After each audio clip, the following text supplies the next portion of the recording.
Hello, everyone. It's Royce here, and I want to welcome you all to my Royce in the House YouTube channel. I got my guests here with me tonight. Looks like we're adding one more, Dan McNew. Hello, Hey, Dan. YouTube How channel. you doing? hey, Got my Dave. guests here. Good, good. Okay, I just started. I'm just explaining the start here. So, Good. yeah, so we appreciate you all being here. Got a great looking chat tonight. We got a lot of people here. Looks like Dr. Rick just joined us. James Watson just joined us. And I've been sitting there commenting and interacting with everybody for a while now. But anyway, we're going to be talking about The Doors, a band that I got to tell you guys, I have liked this band from day one. Well, I liked all the psychedelic bands, but there were a number of standouts, and we'll talk about all that later too. So anyway, I'm going to go ahead and introduce the panel here. Okay, directly next to me is Novice Nick. How you doing Hello, tonight, Nick? people, friends. Uh, Glad to be here. Sorry that Michael couldn't make it. Not feeling up to par. Michael, Yeah, hope no, you he feel skipped his own, better. he skipped his own live show. So Yeah, he's prayers, not up to prayers for par you, when he does. brother. Yeah, yeah. Yep. And Okay, thank you. Okay, yes, Chris. sir. Hello, everybody. Good Hello, to this see you. is Chris Elliott. Him and Novice have been coming on frequently, and they have a lot to add. Then directly below Chris is the Lizard King. There you Dawson go. from Rampage Video. Yeah, yeah, Rampage Videos, Dawson Walters. How you doing, Dawson? Pretty dreadful, but I'm here. And next to Dawson is my old friend. We go back several years. We went on many different people's shows together, even as kind of, I don't know, semi-panelists or whatever, participating with the show.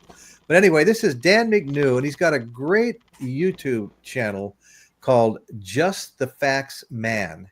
And Dan's been at this for a long time. I always like to tell the one story, Dan. I always like to tell the story that Dan filmed the space shuttle blowing up. And every time you saw that on the nightly news, that was Dan's film. I Yeah. also got some pretty good video of Elvis too. That's right. Yeah, his dad worked for Elvis. No. No. I just confused you with Robbie Detroit. I'm sorry.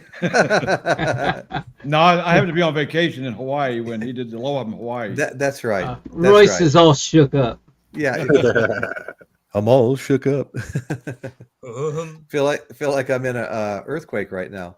But anyway, yeah, Dan. So I've watched that film probably 3 times. I've had you show it on my show before, a couple of years back and stuff. Yeah, that was a great video you made. So anyway, we got our panel together, and we're going to jump right into discussing the Doors. It's a pretty interesting topic. You either like them or you don't. Not everybody likes them. You got to respect that. I don't like everything either. There's a lot that I've missed out on, I guess. So the Doors, a legendary rock band formed in 1965. They gained fame for their psychedelic rock sound, okay? And this was, of course, the psychedelic era. I mean, look at 1965. Well, the Summer of Love was until 1967. So they were right in the middle of all that psychedelic, all the psychedelic drugs and all the other drugs that were being used. I mean, it was just an absolute insane party through those years. But anyway, so they gained fame through their psychedelic rock sound and Jim Morrison's poetic lyrics and controversial performances. They even got fired from the Whiskey a Go-Go, ultimately leaving a lasting impact on music and culture. They had an unusual lineup, though, and Michael and I talked about this recently. They had a guitar, keyboards, drums, and vocals. There was no bass guitar, no bass player. And I actually didn't realize that till Michael brought that up to me. I thought that was really interesting. Their sound was even more distinctive because the guitarist, Robbie Krieger, was trained primarily as a classical guitarist, and his technique was unusual for rock, okay? He played fingerstyle rather than with the pick. Well, a lot of people do that. Even Jeff Beck did that. So anyway, so the band's lineup included, okay, of course, vocalist Jim Morrison, keyboardist Ray Manzarek, guitarist Robbie Krieger, and drummer John Densmore. That was the lineup, okay? And they began with a chance meeting. The Doors band began with a chance meeting between acquaintances Jim Morrison and Ray Manzarek, okay, on Venice Beach in July of 1965. They recognized each other. They had both attended UCLA School of Theater, Film, and Television. Morrison confided in Manzarek that he'd been writing songs, okay? So in 66, the Doors began their run, and once they put the band together, once they, they vocalist and Jim Morrison and Manzarek invited Robbie Krieger and drummer Dinsmore to form a band, and they began a run at the Whiskey A Go-Go. The residence lasted from May 23rd to like August 21st. These shows remain some of the most iconic and memorable sets. Of course, the band was fired when Morrison, toward the end of their one of their tracks, belted out something about killing his father and I'm going to figure out a way to say this without cursing, okay? And having intercourse with his mother. He belted that out in front of the audience, okay? It was enough to push Malgairy over the edge, and he fired the band as soon as they left the stage. Morrison had just absolutely gone too far. And I would say that's going too far. I'm going to kill my father and have sex with my mother. I would, I can't imagine ever saying something so wild and crazy. Psychotic, maybe. What do you got now? I'm a Doors fan. Okay, I have quite a few Doors albums, and I'll buy more when I get the chance, when I come across them. Usually I buy them used, but I have bought some new ones as well. And let me hear from the panel. Are you guys all? We'll just go around the circle the way I introduced you guys. Are you guys all Doors fans? Moderately or big Doors fans or? Absolutely. Top 5. Top 5. Wow, that's way up there. Yeah. It's funny. With music growing up, I didn't have the luxury of time of investigating all the players and musicians and their stops. Well, yeah. And in some cases, that was a good thing because there's a lot of musicians. You're better off not knowing their background or history. It just makes for a better enjoyment of the music, knowing that or not knowing in some cases, right. The full details of the artists. They say in artistry and genius and psychosis is but a half a step in one direction or the other. Yeah. So we don't understand genius. That's why they are genius. And being off your rocker, you don't understand that either. Even if you yourself are off your rocker, because there's so many different flavors of it. Well, there's a lot of us that are to some one degree or another. Right, but the sound and the mood and the enjoyment I've gotten out of the Doors throughout all these years has been stellar. They're just they have a sound, and the music is enjoyable. It's like some songs and some lyrics. You don't know the lyrics till 10 years later. So that's what they've been saying. Our minds always plug in whatever fits, or we think it fits. We do it with so much other music. Right. Oh no, totally. Well, how about you? How about you, Chris? Are you a Doors fan? Yeah, I put them, I'd say, in my top 10 bands, maybe top 15, depending on. But they're my brother's all-time favorite band. I'm Zeppelin. He's the Doors. Well, it's interesting you say top 10 because I was having that very conversation with my psychotic self today. Where would I place them in my top bands? And I was right, kind of teetering on the top 10. I'd have to spend more time with that though too. I mean, Zeppelin's always going to be up there, and Black Sabbath, and I love Cream, and I love so many bands. It's just Pink Floyd, and I like Alice Cooper, and I just like so many, I would but the Doors were always sort of a standout to me. His vocals and just the way they structured the songs, I just enjoyed them. Well, the one thing I think I like about them is you get all that bluesy, swampy kind of thing, but if you listen to Krieger and Manzarek, they're both classically trained musicians. And you Yeah. can hear that in a lot of the songs, that stuff that you wouldn't hear on other albums or other bands because of that mix between just the keyboards and the Yeah, it seems like guitar even with a little bit of, bass in the studio Yeah. here and there. But right. It seems like that's interesting you're saying that. It seems like even the intro to Light My Fire is not really, it's more like what you were talking about, not so much rock, Yeah. But anyway, Krieger's it's just kind of, most famous song too, Light My Fire. yeah, it is. It is their number one song, their biggest hit of all time. That's exactly right. Hello, Dr. Rick. Didn't get a chance to say hi to you before the show started. Good to see you here, brother. Thank you. So anyway, okay, Dawson, are you a Doors fan? Yeah, I like the Doors so much that I tried starting a tribute cover band. Yeah, a cover band. I had a drummer, I had a guy singing and a guy playing keyboards, and we've had some in the garage there. We didn't get out of the garage, but it was the closest we got to doing a cover band. So they're definitely influential. Yeah. Oh yeah. Well, okay, Dan. Now, how many times have you and I heard Daddy Boggs say this? I used to play in a band. It was called the Hinges. We opened for the Doors. I've heard Daddy Boggs tell that story about 5 or 6 times. Yeah, I became a Doors fan probably in 1970. Whenever "Riders on the Storm" came out, that was really the first song. Mm. And I heard that song, and I had a recent conversation with Michael Nolan, actually last night, in fact, and he loved Riders on the Storm too, and so I had to share with him my story.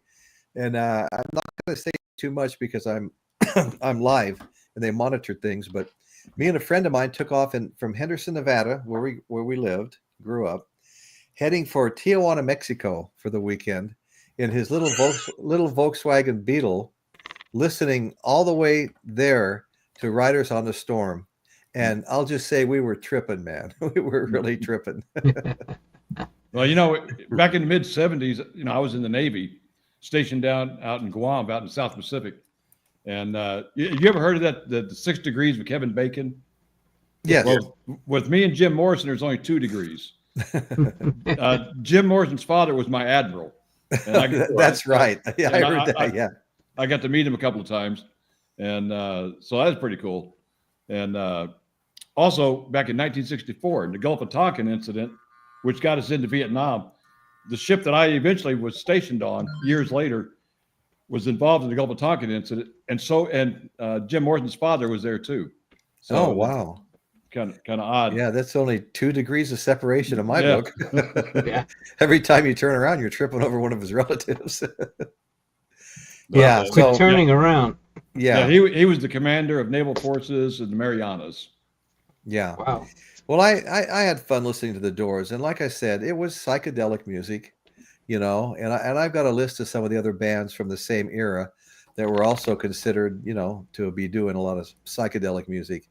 And that's really got to be probably my favorite era, is around the 66, 67 up through like the very early 70s, That's probably my favorite era of music. I mean, Creedence Clearwater and the Cream, not the Cream. Cream. I get corrected on that. The Doors, Led Zeppelin. Are you kidding me? Summer of Love. Summer of Love. All those bands playing there. Janis Joplin, like Jim Morrison, is a member of the 27 Club. Died at 27 years old. We lost so many like that. We even lost Robert Johnson, famous blues player, from about the year 27. He was in the 27 Club. I didn't realize that. Yeah. I've got the list. I've talked about it before. I had a show on it before. Okay, Storm Cop 55. Oh my God, I was in the Navy and stationed in the Seabees in Guam way back in '89. Wow. Yeah, I was there in '75 and '76. Yeah, thanks for making me feel old. Way back in '89. I know. I was thinking the same thing. Yeah, when my third daughter graduated from high school. Right. Okay, I want to tell everybody, Todd Patterson Masquerade just showed up. Todd is one hell of a musician, and I'm serious. He's actually my wife's sister's son, and he does songs, he does albums, he plays every single instrument himself. in his own little studio. And check him out. Go check out Todd Patterson Masquerade. I think you're going to be really surprised. He does Pink Floyd stuff, and does all the singing, plays all the music. He's really good. Todd, it's good to see you, brother. One of these days, I'd like you to come on and play one of your songs for us. I know I've been asking that for a long time. Probably why you don't come as often anymore. Keep getting bugged about it. But anyway, yeah. So yeah, good to see you here, Todd. Thank you. Thank you. I hope all is well. Hope your mother's doing fine. Okay, Angela, I was singing along happily. Okay, Caitlin's here. Good to see our good friend Caitlin. Caitlin and I go back a long ways along with Dan McNew, when we all were on other shows together, participating. And we had some fun, didn't we, Dan? Yeah, in fact, I was looking at some of the old videos the other day. I know, I do that too. Well, remember, I made a video called The Ward. Remember that? Yeah, yeah. Every time we got knocked out from a competition, they sent us to the ward. We had a vinyl competition where everybody would get to take turns. Not everybody, but there'd be two people at a time competing with one another. You get to show 3 albums and explain why those albums are important to you. And then the entire chat would vote. They had an automatic system set up. They'd all vote. And if you won, they were being sponsored by a record store that would send them 3 albums for every show, and you got to pick from those 3 albums because you won. Ooh, nice. Boy, it sounds like somebody's playing roulette. Anyway, so we had fun there. We had a good time. I really enjoyed doing that. I think you did too, didn't you, Dan? Oh yeah, I did. In fact, I got an album I want to show tonight. So. Oh, okay, good. That you got from that. No. This one. Okay. Yeah, I want to show a couple of Doors albums here since we are talking about the Doors. Okay, so let's go a little further into this. Okay, so all right, so like I said, Morrison and crew got fired the minute they stepped off the stage for those wonderful remarks they made about his mother and father. So getting sacked from their residency wasn't the end of the world, as they had just signed their first ever deal with Elektra Records just 3 days prior, and were graduating onto bigger things. Okay, so after signing with Elektra, still 1966, the Doors and Morrison recorded and released 6 studio albums in 5 years, some of which are generally considered among the greatest of all time, including their debut, The Doors, 1967, Strange Days, 1967, and L.A. Woman, 1971. Okay, the Doors were dubbed the Kings of Acid Rock, and they were one of the most successful bands of their time. And by 1972, the Doors had sold over 4 million albums domestically and 8 million singles. Sold 8 million singles. Okay, so what made the Doors so special? Well, like Jimi Hendrix, the Doors were ahead of their time, and I go with that all the way. Fans felt the band was totally original in style, and their music, to some degree, was the height of creativity. Not settling for just being performers, they challenged and inspired audiences. The Doors' first, song was "Break On Through to the Other Side," which was released in 1967 on their self-titled album. "Break On Through to the Other Side" was the first single from the album, but it didn't make the national charts. It's not all success. The Doors were an American rock band. Okay. Vocalist Jim Morrison, keyboardist Ray Manzarek, guitarist Robbie Krieger, and drummer John Densmore were among the most influential and controversial rocks of the 60s, the band itself, primarily due to Morrison's lyrics, voice, along with his erratic stage persona and legal issues. The group is widely regarded as an important figure of the era's counterculture. And yes, they were. They were right in the middle of all that Summer of Love stuff.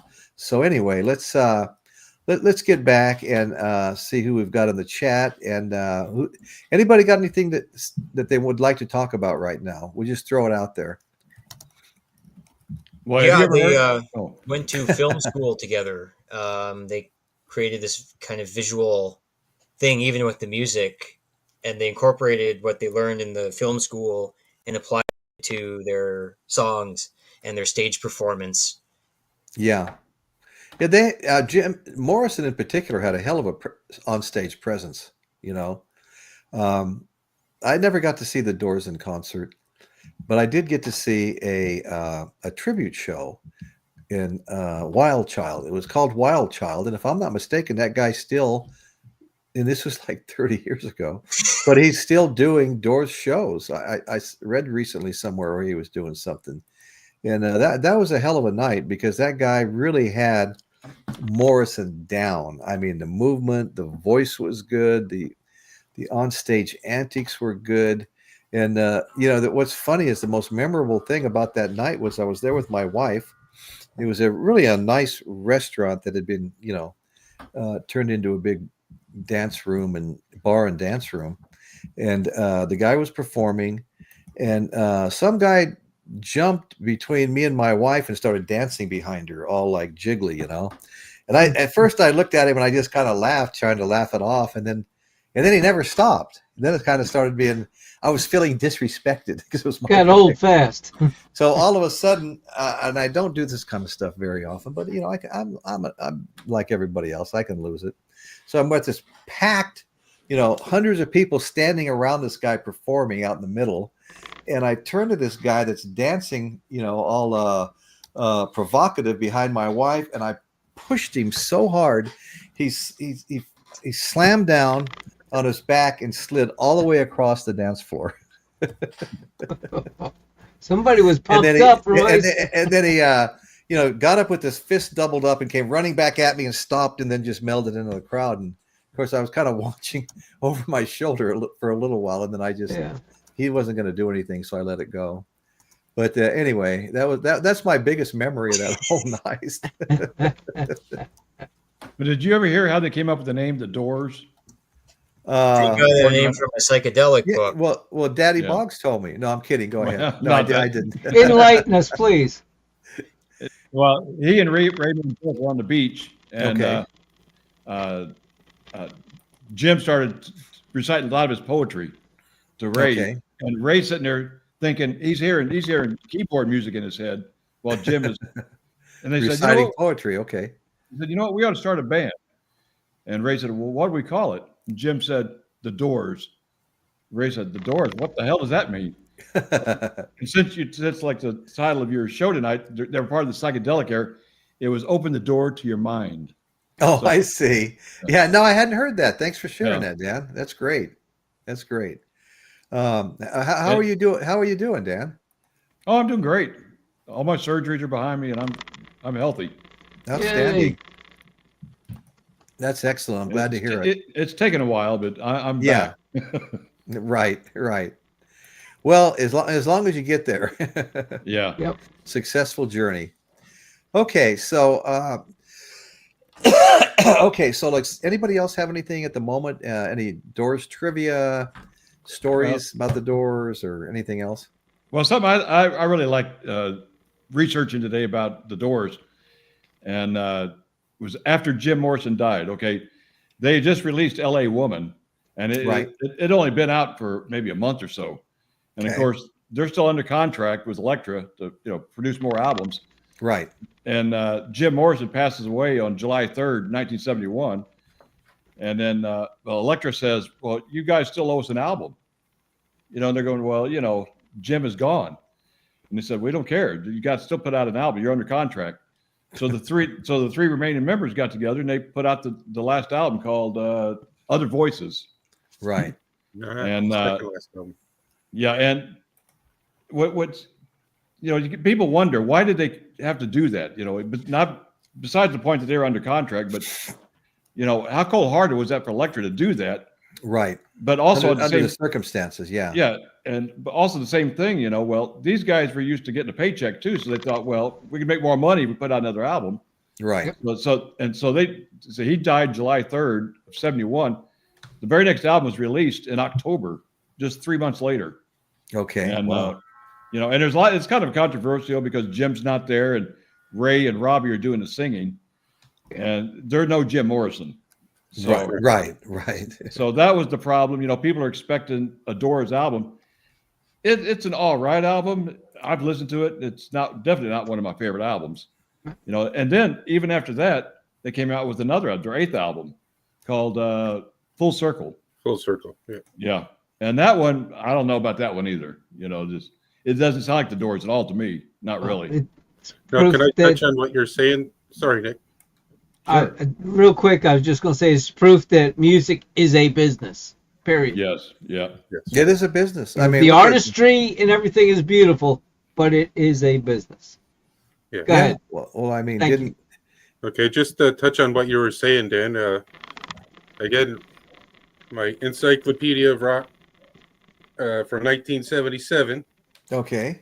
from the editors of New Musical Express, England. Anyhow, they're talking about just after Morrison passed away. It says the 3 other Doors bravely carried on. Other Voices was a good deal better than anyone had any right to expect without Morrison. Then it says the Full Circle, however, indicated their inspiration was exhausted and they went their separate ways. Then it also says that at one point Manzarek wanted to reform the Doors with Iggy Stooge as lead vocalist, who had just dyed his hair black in anticipation of such a move, but nothing came of it. Well, you know, I think even on Other Voices and Full Circle, I think they did bring in a bass player and another guitar player. I think So I think there was 5 people in the band at that point. See, I Okay. saw them twice in the early 2000s, maybe early 2010s. But they had Ian Astbury of The Cult singing for them, and that was actually not bad. He did okay. I mean, there's never going to be any Morrison, but he Right. was really good. I His respect voice- their choice to use him if they were going to go on tour. You know, something I discovered today that's kind of odd, kind of cool at the same time. You know, in this age of AI, they've remastered a lot of these albums without Jim Morrison with Jim Morrison's voice. Yeah. Oh, So you can Okay. hear these. So now you can hear this album you're without kidding Jim me. Morrison. No, and it sounds like Jim. It's bizarre. wow. Yeah. Oh no. Yeah. Didn't you make a couple of videos that use AI that you sent to me? Oh yeah, those And, were those were Yeah, fun. yeah. One was Donald Trump talking about his good friend Royce Eddings, and the other one was Joe Rogan, recommending that everybody go to my show and subscribe. That was funny. AI is fun, but it can be dangerous. Oh yeah. Now I want to show Skynet. this album. This is the album Other Voices, Okay. and this is a promo copy I've got with a white label. And you got the picture of the 3 guys without Jim. Right. Then you got the back of the 3 guys. Right. Okay. And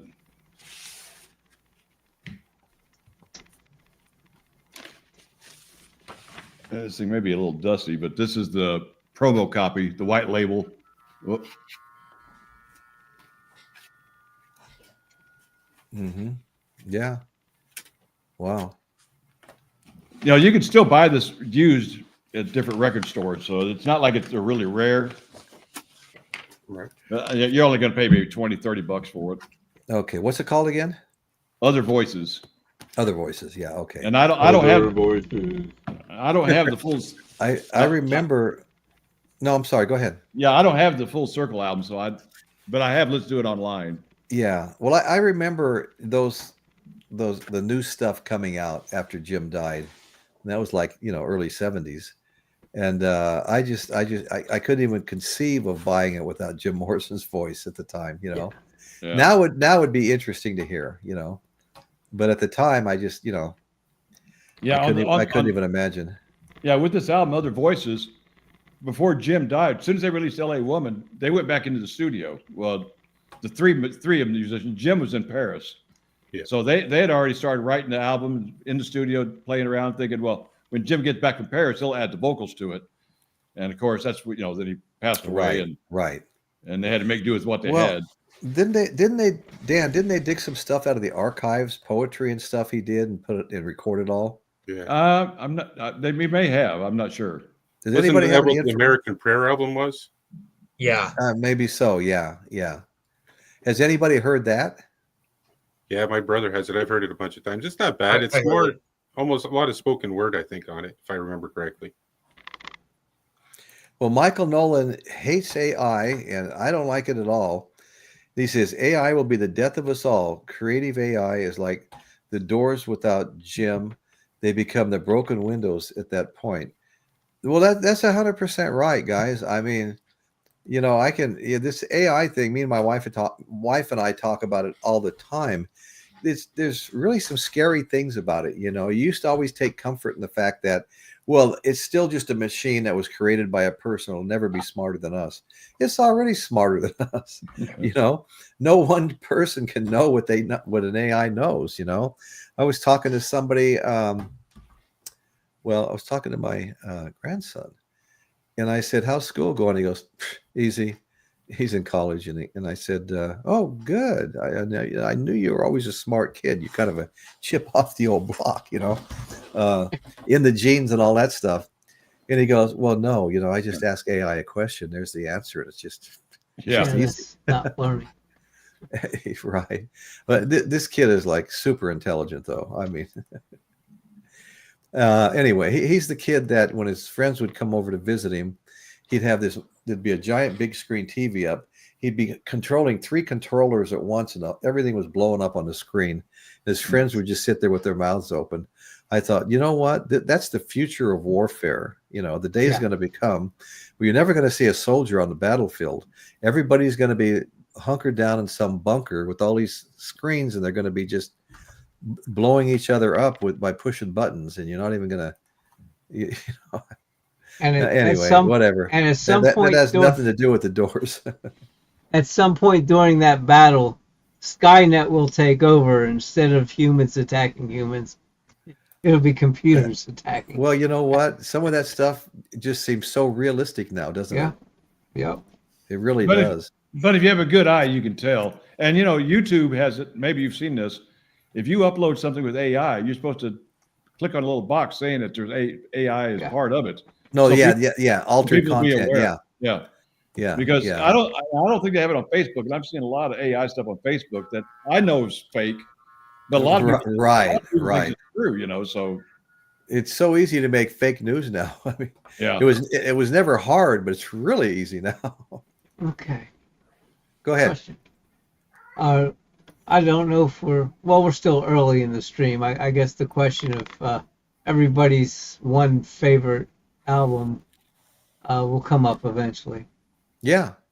Well, you know what? We don't have to wait. We could all show our favorite album right now. Okay. Well, go ahead. And so I'll kick it off. Here we go. I'll go with the Doors debut album. Mm-hmm. The Doors self-titled debut album. And I've always had this, like, in one form or another, 8-track CD. I'm sure I still have the CD, but now I have the red vinyl.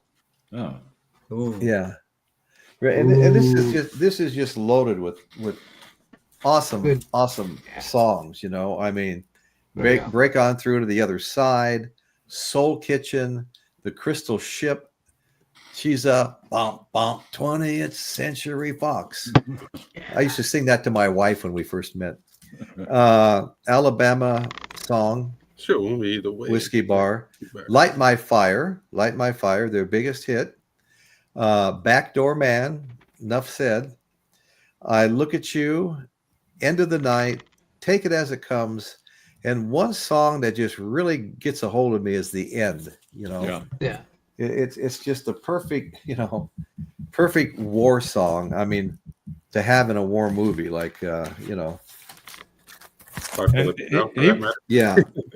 exactly. Jim wrote. But I mean, that's such haunting lyrics. Yeah, Jim wrote that song under a pier out on the beach.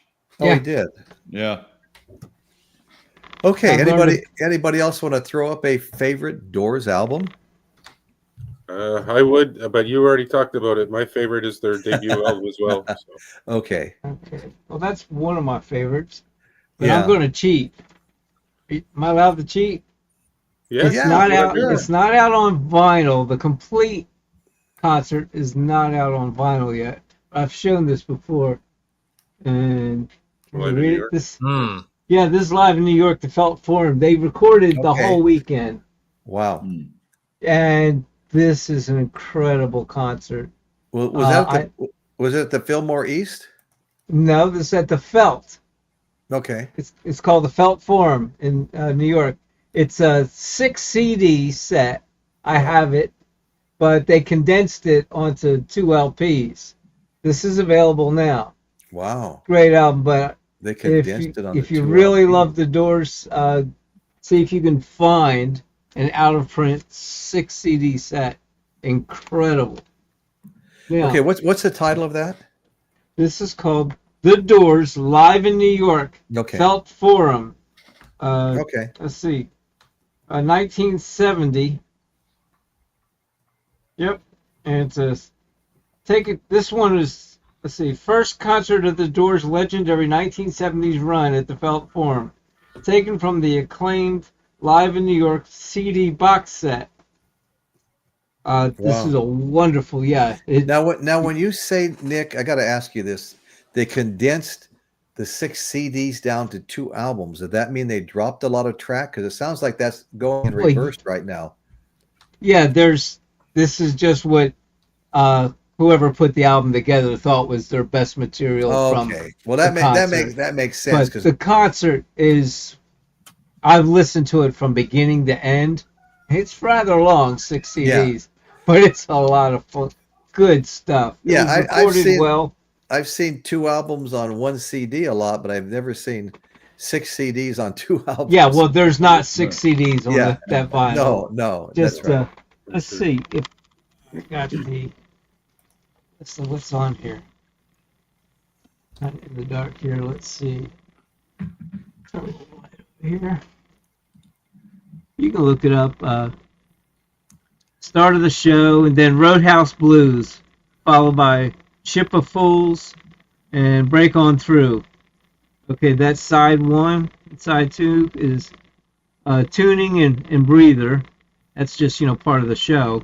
Right. And then Peace Frog, Blue Sunday, Alabama Song, Whiskey Bar, and 5 to 1. That concludes disc 1. Okay. Wow. Disc 2 is, of course, Tuning and a Breather again to start up. Then Who Do You Love, Little Rio Rooster, and Money. And the last side, Tuning and Breathing again, of course. And then Light My Fire, More, Soul Kitchen, and of course the end of the show. That's on the condensed 2 CD. Okay. It's done by Rhino on 180 gram. It's a Rhino. Okay. Yeah, so they did it right. It is a wonderful album. Now let me ask everybody. Does anybody know where that sound is coming from? That sounds like a $100 bill counter. It's when Nick talks. Not joking. I'm counting all my money. That must be it. But you can hear it when he talks. I'm not being smartass. But. Yeah. There you go. Yeah. I don't. I'll pay more attention now to see if it's happening. I won't talk when anybody else is. Okay. All right. All right. I got a little fun fact again. If you guys want to keep hearing them, I'll pull them out of this book. Yes, we want to keep hearing them. Okay. It says, talking about Waiting for the Sun, which was the only album prior to LA Woman that they actually used a bass player on. And the guy's name was Doug Luban. Okay. But it was only for Waiting for the Sun and LA Woman that they used outside bass player on. Okay. Yeah, somebody just said that Waiting for the Sun was their favorite Doors album. It's a great one too, yeah. Yeah, it's a great. There's a lot of really. They're all good great. ones here. I mean, they are all great. Okay, some are slightly better than others, but everybody. Right. I'm going to go ahead and actually pull another album right now, and I haven't had this one that long. I looked for it for a long time, and it's L.A. Woman. And I tell you what, this has to rival my favorite right here. This is a great album. I mean, it's got songs like "Love Her Madly," the Changeling, "Been Down So Long" sounds like a bluesy hit here. Cars Hiss by My Window. "L.A. Woman," what a great song "L.A. Woman" is. Side 2, L'America, Hyacinth House, Crawling King Snake, The Wasp, Texas Radio and the Big Beat, and Riders on the Storm. Right. Okay. And we do have a bass player here, like you said. That's Jerry Sheff, the bass player, Right. and That's different. and a rhythm guitar too, Mark Bino. Okay. Or All maybe right. the Well, one- that's interesting. But this is a really good album to listen to here. I like it a lot. Absolutely, right. Did Right. Sid, I couldn't agree with you more because I have 4 different versions of that album. Do you? Actually 5. I have a 71, 2009. Then I have the 45 speed by Analog Production, and then of course I also have the UHQR. And Oh, you it have just, the UHQR too. yeah, and between the 45 and the UHQR, they're close. I mean, they're really close. I won't be willing to sell either one of them. So that's a killer album. It Yeah, really is. yeah. Then I have It it. really is. Yeah. I have it in one other form. Let's see if I can get this. 5 I wasn't to about 1. to pull all of my doors out because there's just too many. But No, Done. look at that. please. yeah, done in the lizard green skin textured box set. Oh my God. That's the limited to 3,000 LPs. Oh, you've got one of those. You've got Yes, one this of is number those. 1,379 for what it's worth. Those are But- what did you have to pay for that? 2, 3, 4, 5. This is 6. There's 6 albums. I'd have to look it up Okay. because it's one of those things where, is it really about the money? I don't know. You I mean, don't sometimes- want to admit it in front of witnesses. Right, exactly. Yeah, because it could be held against me and get back to witnesses. But it's No, I hear you. like I said, it's The Doors is one of my top 5. You know, I was depending on the day, because You know, we I- all know every day. that's You know, right. our rankings change. I was that's right. Depends on what we're listening to at the time, right? Especially like with Led Zeppelin and bands like that. Well, I really wanted that Doors box set you just showed, and it sold out instantly. And I remember hearing people talk about it on other shows. And so it was right before Record Store Days when it came out and sold out. Yeah. Not The only thing- not the April Record Store Day, but the one mid-year. Right. I think the only thing that But- sold out quicker was the last Black Sabbath album. It sold out in something like 12 hours or less. Now that was a single album. Yeah, that was a single album put out by Rhino, the Okay. Paranoid. Yeah, yeah. Yeah, and Like, that was almost I don't instantly. have that one. I have Rhino's. I have Sabbath's debut album in Rhino. Yeah. And I already had the remastered, but when I saw it Rhino and it was reasonable, I bought it.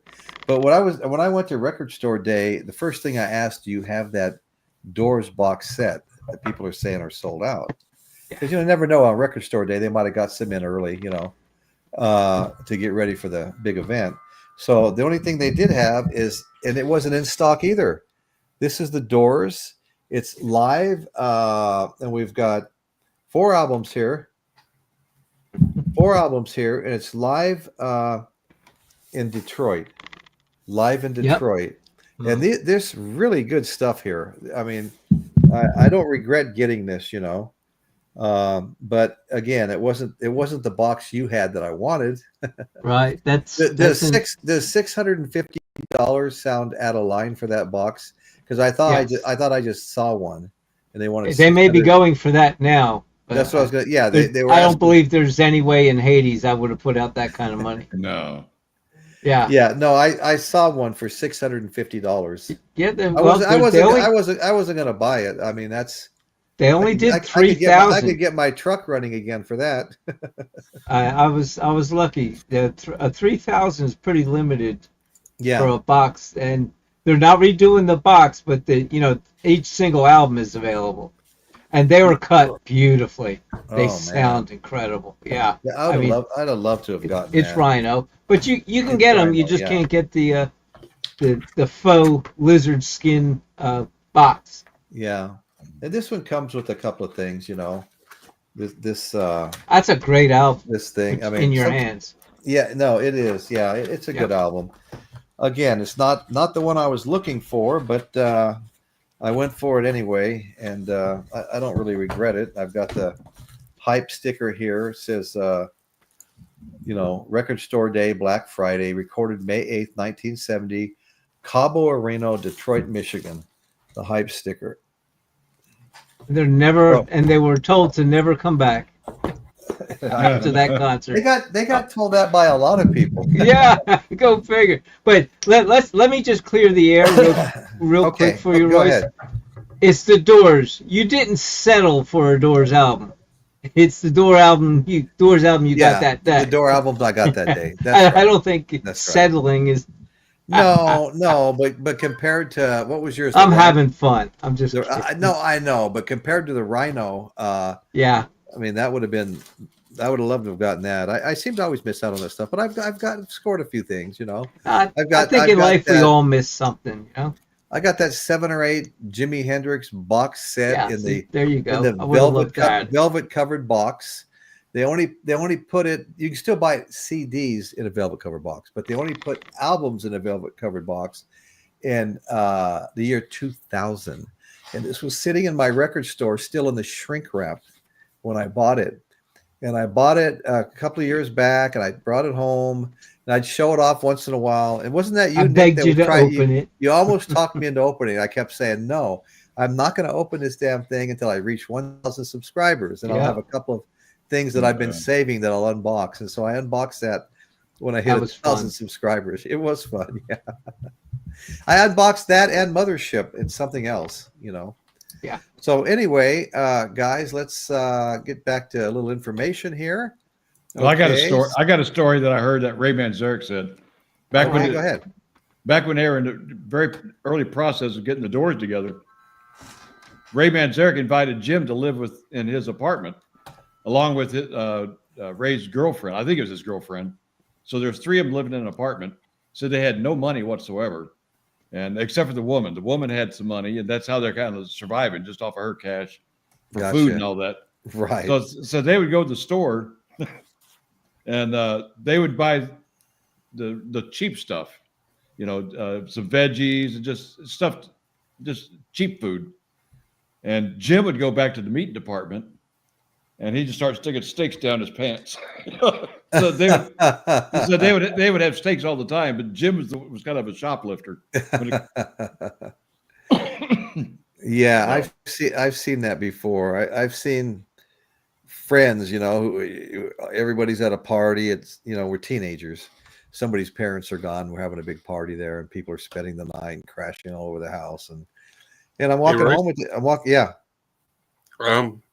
I don't know who this. There's Satan, and then he also changed his name to Satan Roxas. I don't know who the hell it is, but hey, Dawson, he's talking about you. Did you know him, Dawson?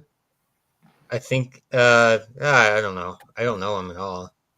Yeah. Okay, so you think he's telling Probably Caitlin, who the hell are you? Novice Nick, watch your mouth. I don't know.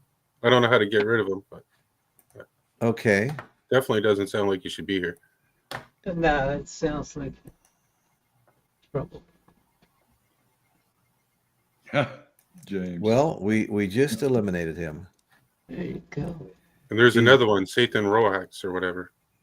Tell him, Michael. Just tell him. Okay, good. Well, I got rid of Satan. Don't all thank me now, world. You're right. It's 6 down from the one, or keep going down. You'll see his other one. Okay, that's all right. Ignore him. Well, no. We just don't. We want to make a stand here. We don't want him around. Kick him out. Thank you, James. You saved me. Satan Rojas. Okay, well, guess what, brother? You have now been completely and 100% banned from the channel. We don't have time for this. You don't have time for people coming on and doing this stuff, man. We're trying to run a show here. If you're not interested, go take that little game someplace else. Because I'll tell you right now, I really don't have any tolerance for it. And my tolerance gets less and less as time goes on. I used to give everybody, a chance or two sometimes, but I have no tolerance for it now. I'm glad somebody Get pointed off out, my yard, kid. and yeah, it's like, yeah, we will hunt you down, man. We will hunt you down and whoop that ass. Bring some of that to him. Do not come on my channel. Do not. We're here to spread some music knowledge. No more bullshit. I mean, we got our own bullshit. We don't need any extra. Yeah. Yeah, we don't need. That's right. Thank you. My favorite Doors Michael album Nolan. is Morrison Hotel. Yeah. Oh, it is. Yeah, that Yeah, was my okay. favorite. Underrated. Yeah. It's Yeah, no, that's a straightforward good one. album. I actually enjoy it. I have it myself. Yep. Yeah. Morrison Hotel. Yeah, no, it's a great album. I think what is Roadhouse Blues is the first Analog track. Production did those on 45 speed. Oh, okay. Roadhouse yeah, Blues, Waiting they're for the great. Sun. I mean, these are great songs. Roadhouse Blues, Absolutely. Ship of Fools, Land Ho, Queen of the Highway, Indian Summer, Maggie McGill. Maggie Maggie that's right. McGill, yeah. Okay. Hmm. Yeah, no, that's a great album. I like every one that I have. You're always going to like some better than others, but I Yeah. can find something to enjoy about them. The 45 speed Analog Production came out in 2012. It may still be available. And Rhino came out in 2021. And my other gatefold is 2009. But I don't have an OG. I'm surprised. It sounds like you have some antiquated equipment back there. do you have any idea what that noise is? I mean, Yeah, it's my camera. Oh, it is. It sounds like one of those cameras that you turn the handle on. Yeah, I guess I have to get a new camera. Can you hear it now? Yeah, Right, very yeah. louder than ever. In fact. Really? Because I closed it. Oh, that's weird. Well, I'll go in the market and see if I can get another one because this one it's supposedly a good one. It's a Logitech, but Oh, you ought to Yeah, get. that's what I have is a little Logitech too. I must got a bun one. I just upgraded to Ozbot, which is pretty cool. Is it? Never heard of it. Ozbot? Yeah, I can actually make it follow me. It's not set up to do that now, but it can. Oh, actually follow okay. me. Yeah, I've seen those. It's a little more expensive than Logitech, but they're 4K cameras as well. So. Oh, nice. Yeah, my Logitech. I think my daughter bought me this. I don't know, a gift, Christmas, birthday, or something. It was like, I think it was like $69. It clips onto the top of my screen, and it's got this. You've got the speakers, the camera. Yeah, this everything. one was something like that too. Yeah. I guess I just got a bum one. So anyway, I love what Michael Nolan's saying here to our trolls. My finger is on the button. I stopped in at another show last night, and there were trolls there. I mean, you name it. Some of the people that we just saw, one of them anyway, Rojas, but then some well known ones were there, and it was kind of weird. And all of whom had been on my show before, but I gave them a chance. Okay, I gave them a chance, and then I canceled them out forever. They're never allowed back. So anyway, that's the way it goes. Don't come on here and screw with us, man. We're here to do a show. We're not here to play these little stupid games. Oh, I see Jeff Davidson's out in the chat. I haven't seen Jeff. Jeff. I haven't seen Jeff in a while either. Steve Dennison. I like Cream too. I was lucky to see them live. Oh man, I envy you, Steve. I never got to see the Cream live. I've been on a bit of a Doors kick lately. Well, glad to hear it, Jeff. What have you been listening to? Got an album or two you want to present? Show us. Good to see you though, Jeff. Jeff and I and Kate and Dan McNew and Bill Kay. Some of the ones that are on the show regularly, and Gloria that comes on the show. Every couple of shows, Gloria shows up. We were all together on that Talking Wax vinyl competition stuff. Okay, so good to see you, Jeff. I hope everything's okay. I think didn't you have a broken leg or something not months and months back? Maybe it's because he was kicking doors. Yeah, kicking doors. Yeah. I'm your Huckleberry mucker fudders. That's just my game. Right on, Michael. We will chase these people to the ends of the earth. Yeah, just thinking, having seen the Doors twice with Ian Astbury, which was okay. I must say the closest I've seen someone on stage emulate Jim Morrison, though, is when I saw Rival Sons and their singer. He was Okay. pulling all the Jim Morrison moves on stage, including the drop and jump back up. It was, I think he did a really, really good Morrison. Yeah. Just to Yeah, throw another one out there, Morrison Rival was Sons singer. extremely unique, unique voice, unique stage persona. Plus, he got really crazy when he was up there and said a lot of off the wall things, like the one that I mentioned earlier, where they got him fired from the Whiskey A Go Go, talking about killing his father and having sex with his mother as part of the song. He was fired instantly as soon as the song was over.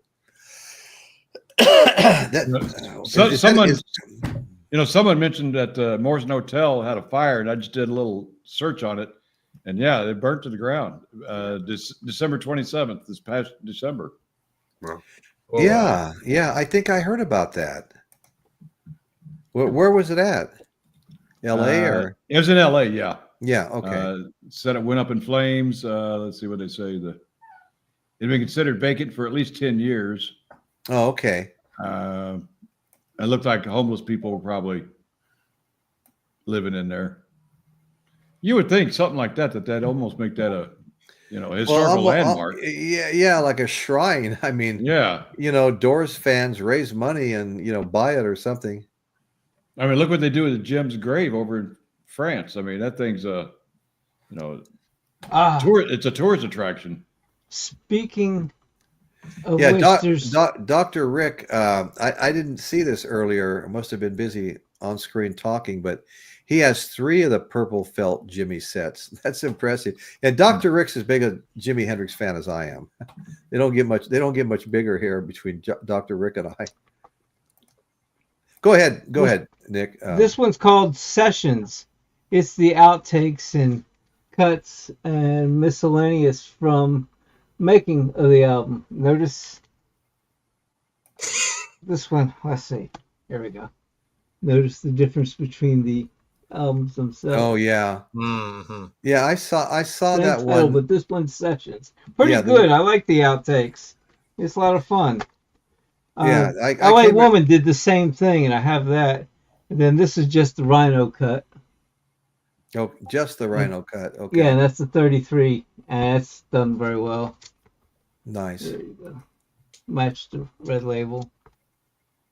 Yeah, I'm a bit of a I gotta concur with Jeff Davidson. Dan's camera looks fantastic. Yeah, I mean, you look like you're in a movie, Dan.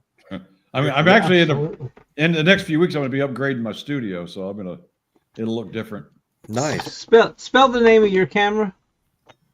OSBOT, Osbot. I'm gonna write that just down wanted to too. make sure. I think it was like $350. They're not cheap, but Oh, yeah.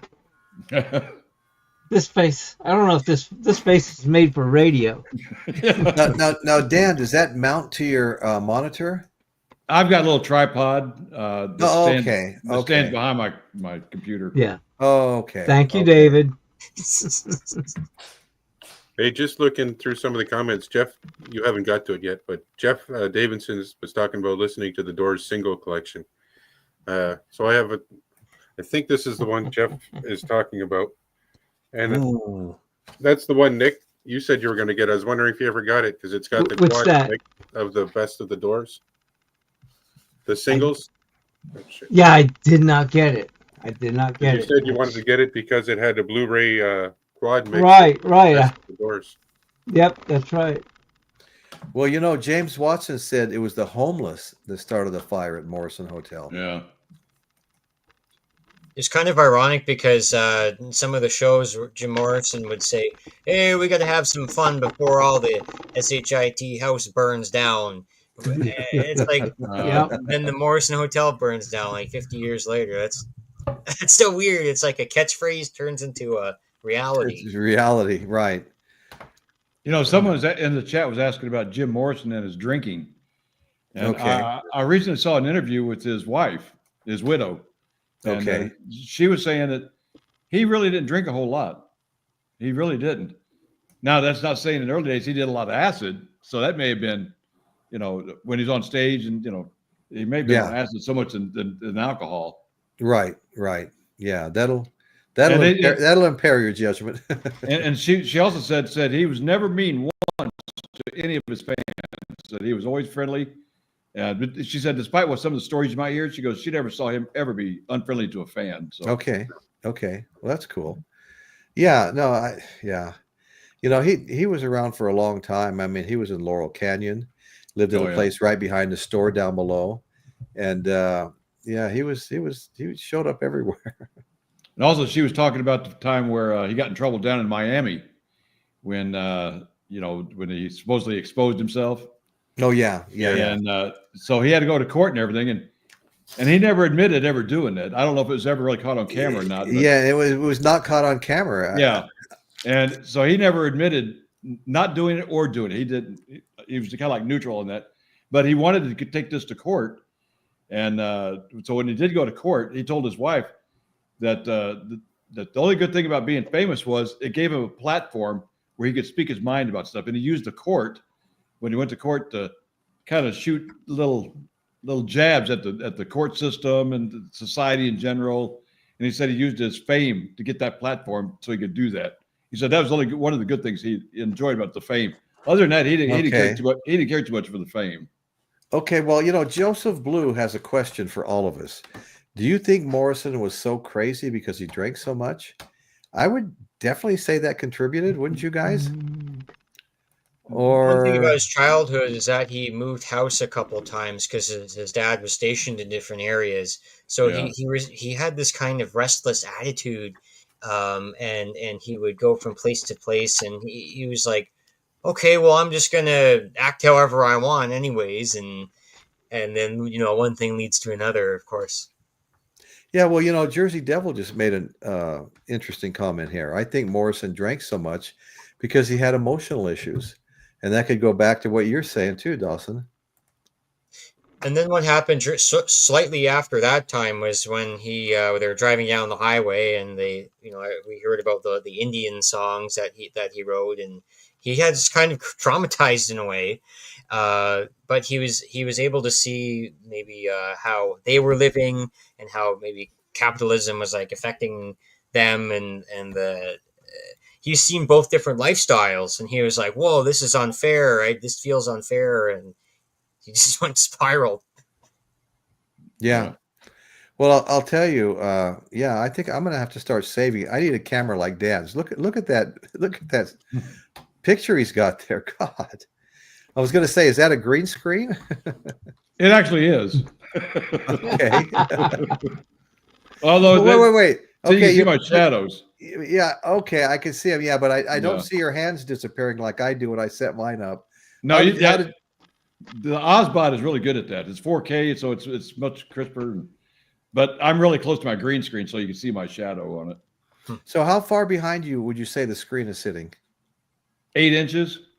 It's directly behind my chair. Okay. It should be. The time I had the most success is I rounded up a bunch of lights around the house and had them behind me shining on the green screen because I guess there's supposed to be a lot of light on it. Do you have a lot of light on yours, or? No, I used to have 3 lights set up in here. One for a fill, one for the background, and but I'm only using one now. And it lights it up perfectly. And of course, mine isn't a cloth green screen. Mine's it rolls up into a nice little. Oh, like a projector screen? Yeah, kind of like a projector screen. Yeah, when I'm done, you got to be kidding me. Where'd you get that at? Somewhere online. I can't remember, but it's about that's about $350. Yeah, I guess if you go looking, you'll find it. Okay. See, now one thing too, my camera is 4K, but my camera is 4K, but YouTube only goes to 1080, I think. But okay, I see. And I got get away. So Piccolina, the Velvet Underground, and Nico's hung around with Jim and played the end in her concerts. I'm a fan of Nico's dark music. That's interesting. Hey, thanks for sharing that, Piccolina. That's great. That's a great story. Let me go back here, and there's a couple of other things I wanted to mention. Okay. Well, I mentioned that they were dubbed the king of acid. They were one of the most successful bands of their time. By 72, they'd sold, 8 million worldwide, 4 million domestically. But that was 72. It's much higher numbers now, okay? So when Morrison died, the coroner's report listed the cause of death as heart failure. Although no autopsy was performed, it was not required by French law. Many, including friends and fans, believe he died from a heroin overdose. Pamela Corson's account, his girlfriend, I guess at the time, suggested that Morrison was found dead in the bathtub by his girlfriend. Okay, no, so that wasn't his girlfriend. Pamela Corson, who claimed he had gone to buy heroin for her, but never returned. Okay, and then somebody else says Sam Burnett, a friend of Morrison's, claimed in a book that he found Morrison slumped over the toilet after a heroin purchase, leading to the belief that he died from an overdose. So it was the lack of autopsy, fueled all kinds of speculations, conspiracy theories about Morrison's death. There were even rumors of CIA murders and stuff because he kind of another one of these spokesmen for the counterculture that they wanted to get rid of. I don't know how many people signed on to those things, but I knew some people that did. Did you say anyway? Did you say somebody found him hunched over the toilet? Yes. Because I always heard they found him in the bathtub. Well, I know that's what the first story was. But Morrison was also known for heavy drug and alcohol use, which could have contributed, almost certainly contributed to his death or made him more susceptible to a heart attack even. But I have a feeling he drank and drugged himself to death, which is sad. He's a member of the 27 Club, and you hate to see this. These people have choices to make. They don't have to drink themselves to death. They don't have to overdose on drugs. But I mean, this was the 60s. Yeah. This was the summer of love. I mean, everybody. I mean, think of a band member from that era that there isn't a story about them being addicted to heroin or something over the years. I mean, including Jimmy Page. Yeah. I mean, John Bonham. John Bonham drank himself to death. And I love the guy, man. I never met him, but I love him because I love what he was part of. What he made. Bon Scott. Yeah, that's right. That's right. Yep. Yeah, I mean, so many. I mean, 27 Club, notables, Jimi Hendrix, Janis Joplin, and Jimi Hendrix killed himself with drugs and alcohol.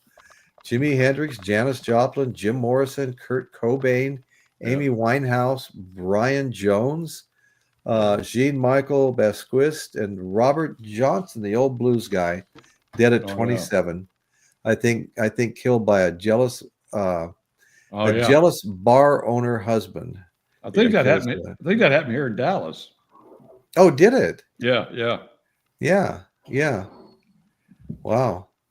So anyway, all of that fueled conspiracy theories, and after the death, the band, we talked about this a little bit earlier, continued as a trio, releasing 2 more albums until disbanding in 73. They reformed for the album An American Prayer.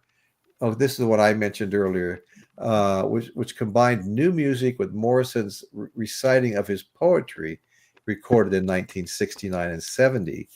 They reunited again briefly in 1993 when they were inducted into the Rock and Roll Hall of Fame and for several one-off projects in the 21st century. In 2002, Manzarek and Krieger and Ian Astbury of The Cult on vocals started performing as the Doors of the 21st century. Densmore and Morrison's estates successfully sued them over the use of the band's name. After a short time, as Riders of the Storm, they settled on the name Manzarek and Krieger and toured until Manzarek's death in 2013. They were the first American band to accumulate 8 consecutive Recording Industry Association of America certified golds. According to the RIAA, they have sold 34 million albums in the United States. The last number in 71, I think, was 4. And 100 million records worldwide, making them one of the best-selling bands of all time. They've been listed as one of the greatest artists of all time by magazines, including Rolling Stone, which ranked them 41st in its top 100 greatest artists of all time. Okay, so here are I just got a little another comment to make here. We get back to more of a free for all until we close her down.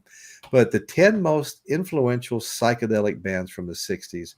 And I got to tell you, one of my all-time favorite genres is the psychedelic music, okay? So these were known for their experimental, mind-expanding music. The Beatles, the Rolling Stones, the Doors, Jefferson Airplane, the Jimi Hendrix Experience, the Grateful Dead, the Byrds, Pink Floyd, the 13th Floor Elevator, and Cream. So anyway, that's pretty much my story. Anybody else got a story here? I bet you that list could be longer. Yeah.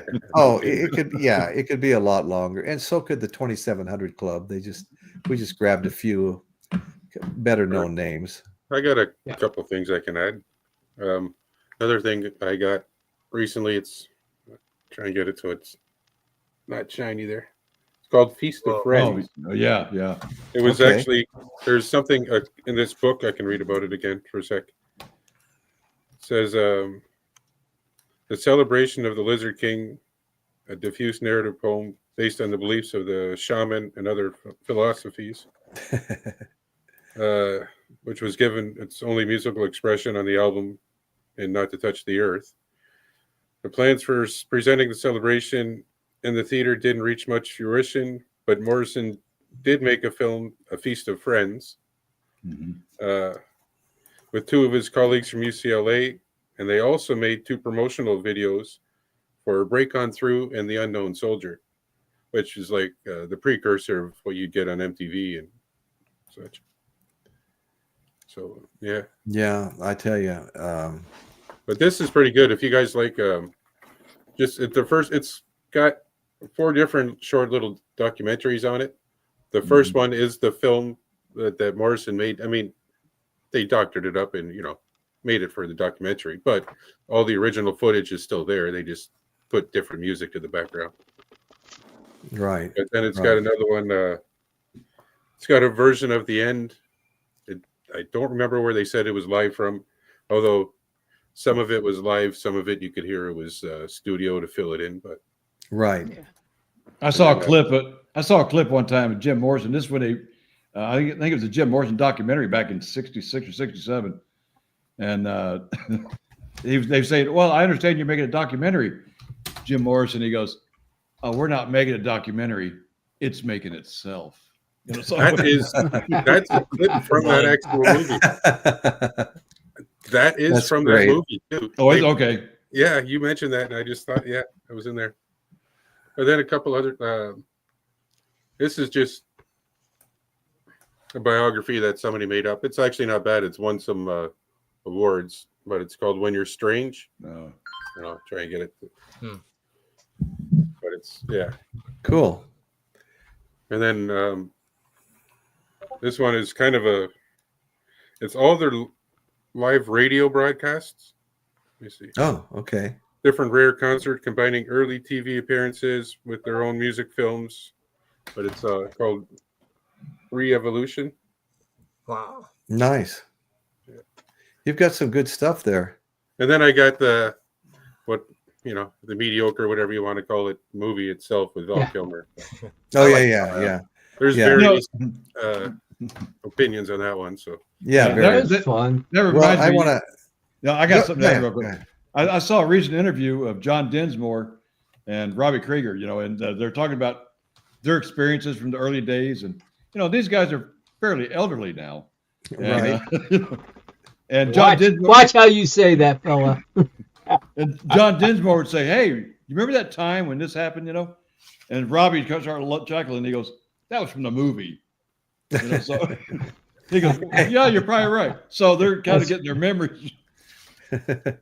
Hey, Dan, you're right. I mean, they were old when I was in high school. You're right. I mean, you go back 66 or 7, Hey, but anyway, I wanted to thank Kate. Kate asked everybody to hit that thumbs up button, the like button. Please do. Absolutely. And what that does is if you get enough likes, and the threshold is 50 for it to kick into gear. And I don't mean 50 over 3 weeks. It's got to be like 50 within the first day plus. But if you hit that 50, the algorithm will start. There's people going on YouTube and looking for something to watch. They're just searching, and the algorithm will take your show and be one of the shows they present to them as an option to watch. So it all helps build a show, because then they discover your show. Maybe they start showing up and watching a little bit, and maybe they subscribe, which is the next thing I was going to say. If you're enjoying the show and you're not a subscriber, please go ahead and hit that on-screen subscribe button. Then the bells will pop up. Hit the top bell icon. You'll get a one-time notification when a new show is coming on. So anyway, thanks, guys. And I think because the time is getting tight, I'm going to show my last few albums. And here is Strange Days. And this is a good album as well. It's got Strange Days on it, of course. Love Me Two Times. That's one of my favorite Doors songs. And maybe I'm in the minority here, but I used to play that intro on the guitar, that riff that kind of goes throughout the song. Love Me Two Times, baby. Love Me Twice Today. Anyway, I love that song. I mean, that is one of my favorites. Okay. People Are Strange. I could see your face in my mind. When the Music's Over. I absolutely love that song too. When the Music's Over, Turn Out the Lights. So there's some great songs on that one. And of course, then this is a greatest hits album. Greatest hits album. And if I'm not mistaken, and I know I'm not mistaken because I just saw it on the hype sticker, we've got white vinyl. Ooh. We've got some great white vinyl. And this is loaded with hits, and it's got a really nice sleeve here, very heavy sleeve with all the Doors albums on one side. Is the vinyl 200 gram or regular? No, it's at least 180. It's really thick. Yeah. Let me see. I could tell you right now. Well, I thought I could. Well, I can tell you just by handling it, you know. Yeah. It's all of 180 grams. So anyway, so that's a cool album. I discovered that and jumped on it when I found it. And I like this too. This is Weird Scenes Inside the Gold Mine. The Doors. Just going to show that, Royce. Yeah. That was their first double album compilation. Yeah, Oh, it was? 1972. Okay. Yeah, that's right. And I bought this. It's 2 LPs. You can still see the price tag on it right here. I found it at a used store. $19. Double album. Got everything on it. Break On Through, Strange Days, Good Shaman Blues, Love Street, Peace Frog, Blue Sunday, The Wasp, Texas and the Big Beat, End of the Night. That's just side 1 of the first album. Side 2, Lover Madly, Spanish Caravan, Ship of Fools, A Spy, The End. Side 3, second album, Take It As It Comes, Running Blue, LA Woman, 5 to 1, Who Scared You, You Need Meat. Don't go no further, You Need Meat. Okay. We won't go any further. Okay, then the last side's got Riders on the Storm, Maggie McGill, Horse Latitudes, When the Music's Over. So, I mean, it's just, you talk about a compilation here. This is a great double album set. That's all I've got to show and tell. So if anybody's got any closing statements or closing things they want to show, let's go for it. Looks like Dawson's ready. I'll probably just show this one quickly. This is the Doors. It might be the same one as Royce's, but it's got that cool yellow thing in the middle, because then it would just be regular, kind of transparent here. Okay. What's kind of odd is they have like Jesus on the cross on the inner sleeve there, Mhm. and we got another inner sleeve blank, and then the super heavy. It's 180 gram vinyl with the it's got that butterfly on there. I think that was on the other cover. Right. But when you play the Doors on 180 gram vinyl, it's a trip. Like the groove is deeper, and Yeah. you really go along for that ride on the LA Woman. It's just Yeah. it's more atmospheric, I guess. Yeah, Gotcha. it's the best way to experience a Doors album. Yeah, Mike Spins has a great comment up here. He says, "There's a very good book. No One Here Gets Out Alive. Does anybody have that by Danny Sugarman? Yep. Very good read. Thanks for sharing the great Doors info. Peace." Thank you, Mike. I hope you come back and join us again and again. Appreciate you being here. There's the book he's talking about. No One Gets Out Here Alive. Right on. Wow. Hey, Mike, you see that? Is he related Okay. to Burt Sugarman from the Midnight Special? What's that?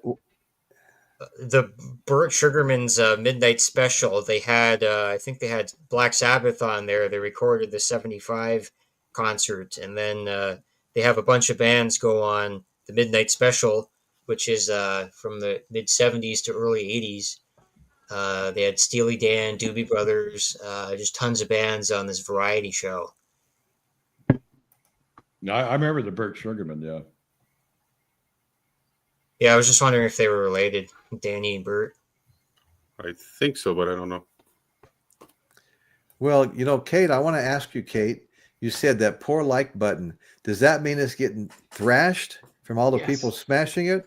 Or does that mean it's lonely and no one's touched it? Of course, I can't see it on my screen. Just curious. Mike Spins again. Let's see. Mike Spins. We got 26 great thumbs comp. up so far. I see right 20. on. I see 27 now. Oh, perfect. Thumbs up, 27. As long as folks. it keeps Thumbs moving up. up. There we And go. please do me a proper and subscribe if you're not already a subscriber as well. We are trying to build a channel. We're up to 1,854 subscribers. Nice. It didn't happen overnight.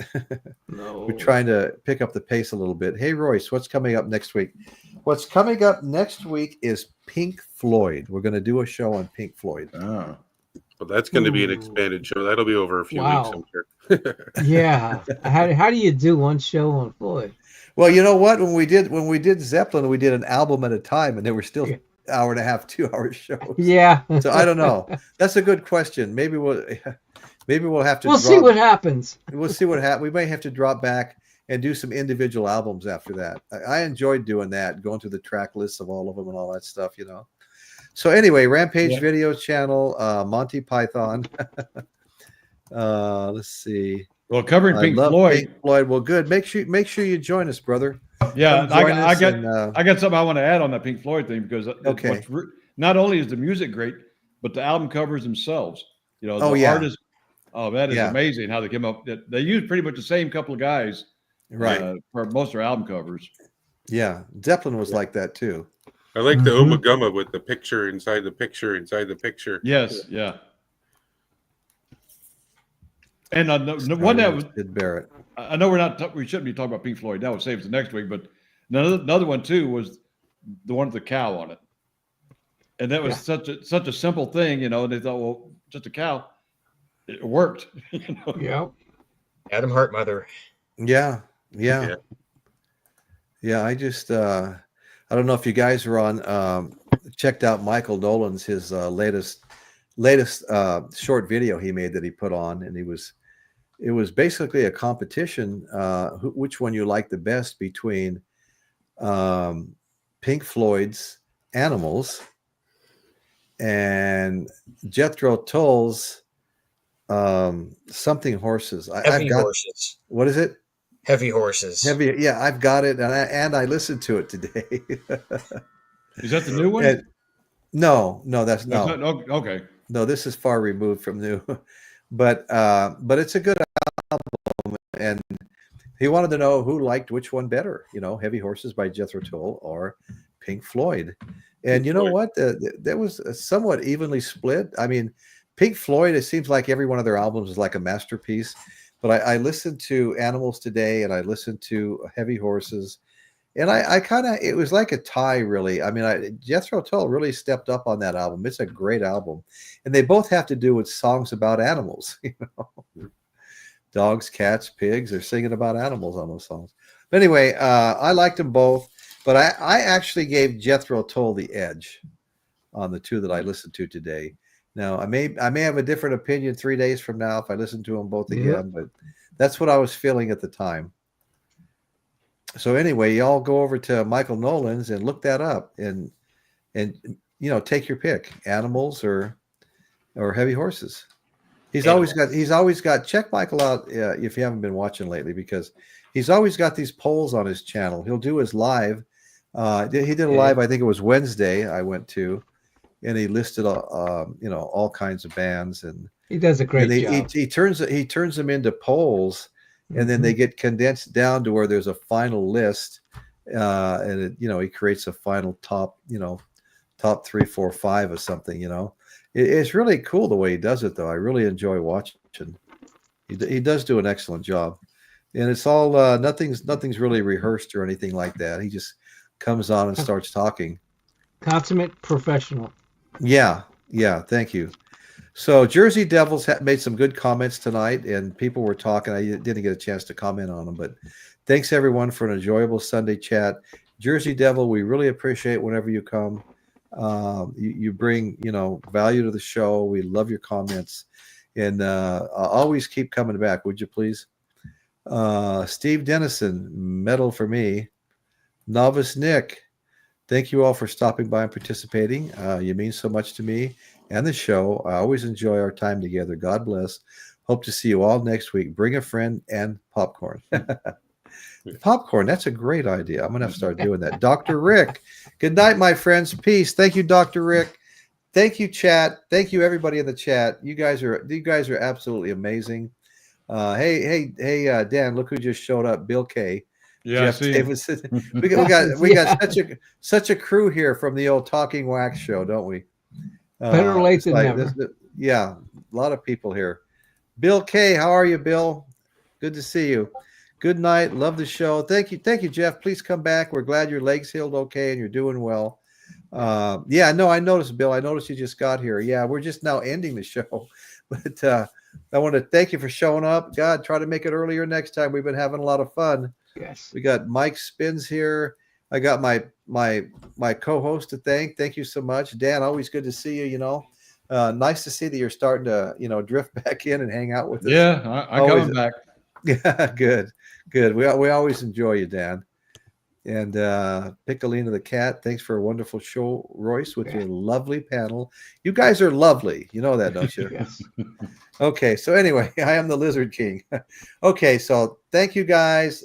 Thank you, everybody that watched tonight. I want to thank everybody that's going to be watching later. We always get much more views after the show than during the show, okay? That's when we really get pounded with views. So if you're watching after, hit the thumbs up button, the like button, hit that subscribe button. And, we also have a membership if anybody ever wants to join, or some kind of little super chat during the show or whatever. We have different things like that. Maybe someday I'll get a camera like Dan's if things pick up a little bit. I mean, my channel is monetized, but it usually takes me 2 months to meet my threshold of $100. But I've had some shows that were so big, 67,000 views, that I made over 300 subscribers from that show. Couple $100 from that show, and it had legs. It carried over to the next month too, and it was a big month. So anyway, that happens every once in a great while, but normally it takes me 2 months to reach my $100 threshold. Yeah. So anyway, I think I'm up to about $130 right now. But anyway, so we're having fun with it. Anytime we get any money from we want to try to put it into the show. I need a camera like you have there, Dan. Yeah. Oh, it's called Ozbot Tiny 2. Tiny 2. I wrote down the Ozbot, but I didn't know about the Tiny 2 at the time. Yeah. Okay. Harrison is the thief of joy. Do you find that like someplace like Best Buy or something, or you have to go online to find it? Or I got mine online. I forgot exactly. It may have been Amazon. I'm not sure. Okay. Yeah. Well, you type the name in, it'll be easy to find. Yeah. But anyway, yeah, it's nice to get everything cleaned up in here. I mean, I finally got curtains on the back window, right? What this camera can do here? Position Okay. 2. Okay. Oh, wait a minute. Did it come up?